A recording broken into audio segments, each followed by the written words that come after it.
Sa akin, I'm willing to go back to jail. Let's just follow the process. If the process we have gone through is not in accordance with the Constitution, because the President has raised the issue of it's act of the state.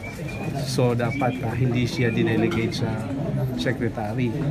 So dapat siyang pumirma. So if it will be revoked, I'm very willing to go back to jail so that we'll have to pass through the process. So walang problema yun sa akin. So lahat kayo, sir, hindi lang kayo. I'm very willing. I can speak on behalf of the rest, but as far as I'm concerned, I can go back to jail tomorrow or now. Sir, pero Because if the process is void, bakit hindi natin sundin yun? We cannot act above the law.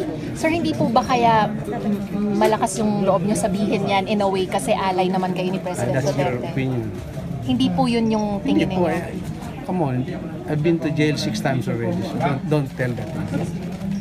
Sir, but didn't you all go through the same process? Kay na Senator Villar? Yeah, but one of the requirements there is that you have to attach an affidavit admitting specifically identified offenses.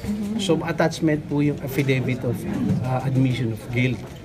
I believe we all come up with our application form, but I do not know how many submitted that affidavit of admission of guilt and how many did not submit. I can only speak on my behalf. So sir, just to clarify, you're open na may mali nga dun sa mismong prosesong believe, pinagdaanan because mo? after seeing the cards of both parties, naging maliwanag din sa akin that I think, may problema talaga.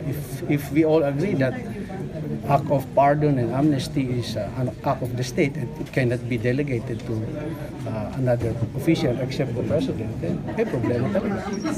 So I'm willing to go back to jail and start the process again.